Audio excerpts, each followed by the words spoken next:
اور پھر اس سے اوپر چلے جائیں سیاسی نظام. اب یہ اس روح کا جس کے ساتھ تعلق ہے وہ ایک کامل ذات ہے, اور وہ معرفت کی بات ہم پچھلی دفعہ کر چکے ہیں. اس معرفت میں یہ بھی آیا وہ بادشاہ حقیقی ہے. وہ بادشاہ اپنے قانون بنانے کے اختیار میں کسی اور کی شرکت گوارا کرنے کے لیے تیار نہیں ہے. لا یشرک فی حکمہ احدا. وہ بادشاہ اپنے اس قانون بنانے میں اکلوتا ہے. جیسے لم یلد ولم یولد, ایسے ہی کسی اور کی اس کے اندر دخل اندازی گوارا نہیں کرتا. ان الحکم الا للہ, للہ ملک السماوات والارض, لہو ملک السماوات والارض, تبارک الذی بیدہ الملک, فسبحان الذی بیدہ ملکوت کل شیء. اب آپ دیکھیں تو یہ کدھر گیا اللہ؟ یہاں تو قانون تو وہ بنے گا جو عوام چاہے گی, جو پبلک ول ہوگی. گاڈ ول کدھر گئی؟ تو سٹرکچر تو سارا اس پہ بنے گا نا. آپ کے محبوب نے تو نہیں بنایا. وہ جو آپ کے دل میں جس کی محبت جو ہے نا وہ ٹھاٹھے مارتے سمندر کی طرح ہے, یہ اس کا بنا ہوا قانون تو نہیں ہے. اس کے قانون کے ہوتے ہوئے آپ کو کسی دوسرے کے قانون پر عمل درآمد کرنے پر مجبور کر دیا گیا ہے.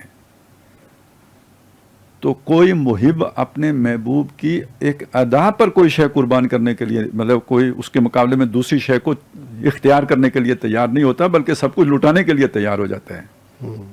تو یہاں آپ کے محبوب کا قانون موجود ہے, لیکن اس قانون کو کوئی پرکا جتنی اہمیت دینے کے لیے تیار نہیں ہے. تو آپ کی کیا محبت ہے؟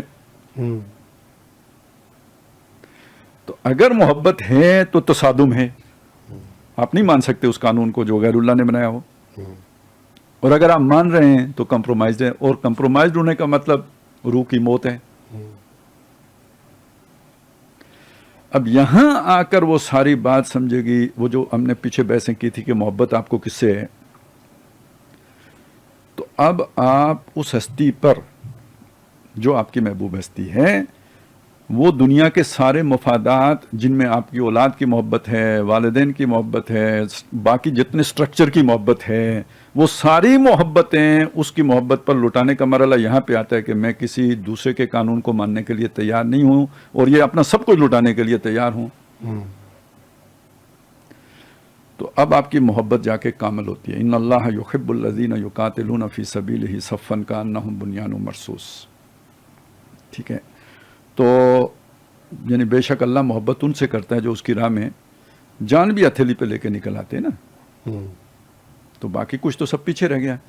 اچھا, ابراہیم علیہ السلام کو دیکھیں تو ان کی زندگی پوری کی پوری اسی کا نقشہ پیش کرتی ہے, سٹرکچر کے ساتھ ٹکرانے کا.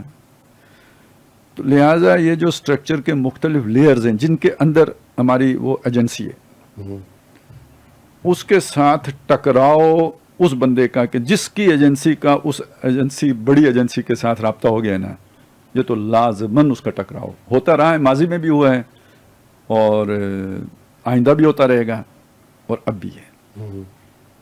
ستیزہ کار رہا ہے ازل سے تا امروز, چراغ مصطفی سے شرار بولابی, اور دنیا کو ہے پھر مار کا روح و بدن پیش. اور یہ روح و بدن یہ ایجنسی اور سٹرکچر کا ٹکراؤ ہے.